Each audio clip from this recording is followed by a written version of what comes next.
I got so much motherfucking design on right now. Break it down, bring it back, make it clap. I got 3 old thoughts, new guap, wear that dick. Bitches on my line, and you know. Assalamualaikum warahmatullahi wabarakatuh. Halo semuanya, perkenalkan nama saya Nura Jija dari S1 Farmasi Umum Angkatan 2020 kelas C. Pada kali ini saya akan menjelaskan tentang standarisasi dari ISO. Tapi sebelum kita masuk ke ISO-nya, saya akan menjelaskan terkait standarisasi terlebih dahulu dan apa sih tujuannya standarisasi yang kita lakukan ini. Cek.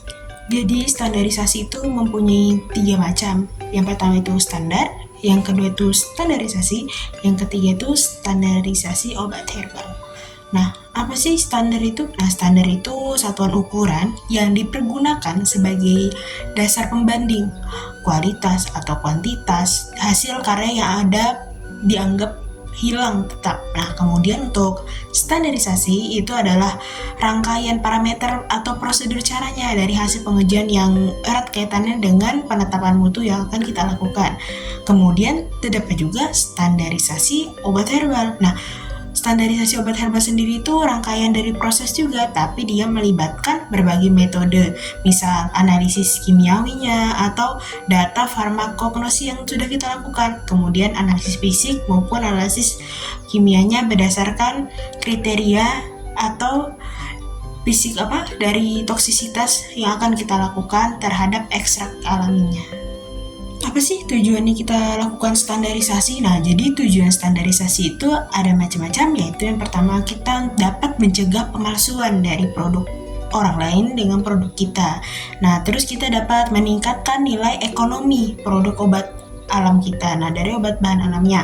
Kemudian menjamin obat kita itu konsisten. Nah, setelah itu juga menjamin agar obat bahan alam kita itu keamanannya, khasiatnya, atau mutunya itu agar tetap terjaga. Nah, jadi sudah tahu ya tujuan dari kita melakukan standarisasi itu apa. Nah, kita tiba sudah di mana tempat kita membahas tentang standarisasi dari ISO. Nah, kita sudah membahas standarisasi dan tujuannya. Kemudian kita harus tahu ISO itu apa sih? Nah, ISO itu kepanjangan dari International Organization for Standardization atau bisa dipanggil dengan ISO. Apa sih tugasnya sih ISO ini? Nah, ISO ini menghasilkan perjanjian internasional yang diterbitkan menjadi standar internasional. Nah, yang menariknya si ISO ini keanggotaannya itu badan standar dari sekitar 130 negara. Wow, banyak ya, 130 negara. Kemudian jumlah standar yang sudah diterbitkan itu sekitar 18.000. Nah, sebanyak itu. Kemudian yang menariknya itu merupakan organisasi internasional non-pemerintahan untuk standarisasi yang didirikan yaitu pada tahun 1945 berkedudukan di Jenewa di negara Swiss. Sangat menarik ya ISO ini. Nah, ISO ini juga kebetulan peraturannya tidak hanya di standarisasi, tapi dia macam-macam. Bahkan di pangan kita juga ada ISO. Nah, jadi itu dia peraturan yang ada di setiap hidup yang kita jalani. Bisa aja dalam manajemen mutu. Nah, sebelum kita masuk ke sana, kita akan lanjut lagi. Untuk mengetahui manfaatnya yaitu dapat meningkatkan komunikasi internal dan hubungan baik dari berbagai pihak, walaupun pihak satu dan pihak yang lainnya. Nah, kemudian itu dapat meningkatkan citra perusahaan yang kita punya. Nah, dan dapat juga memperbaiki efisien kegiatannya, meningkatkan kinerja lingkungan perusahaannya, meningkatkan daya asing, kemudian mendapatkan kepercayaan dari konsumen kita. Nah, jadi ISO itu banyak ya gunanya karena dia harus sesuai dengan peraturan yang sudah ditentukan. Jadi terdapat juga pihak-pihak yang berpengaruh besar dari suatu organisasi di ISO ini. Nah, jadi dia itu mempunyai internal interest parties dan external interest parties. Nah, kalau di internal interest parties-nya itu terdapat top management, union, supplier. Nah, salah satunya itu. Sedangkan yang external interest parties itu dia ada konsumen, community, special interest group, dan selokdes. Nah, jadi berikut itu adalah salah satu orang-orang yang berpengaruh di suatu organisasinya.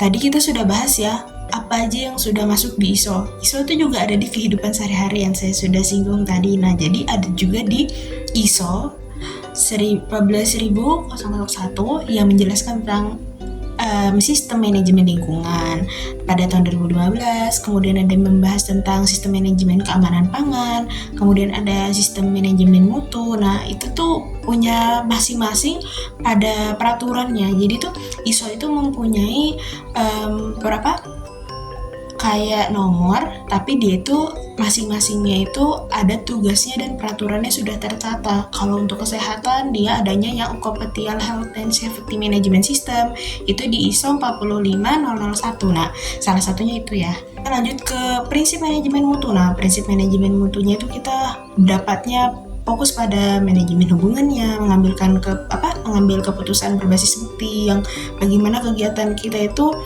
udah ada prosesnya dan dibuktikannya, apakah ada peningkatan atau pendekatan proses itu bagaimana dengan konsumennya, terlibat dengan satu orang dengan orang yang lainnya, bagaimana kepemimpinan di dalam satu manajemen ini, apakah sesuai atau tidak, fokus pada pelanggan, apakah yang kita targetkan itu sesuai atau tidak gitu.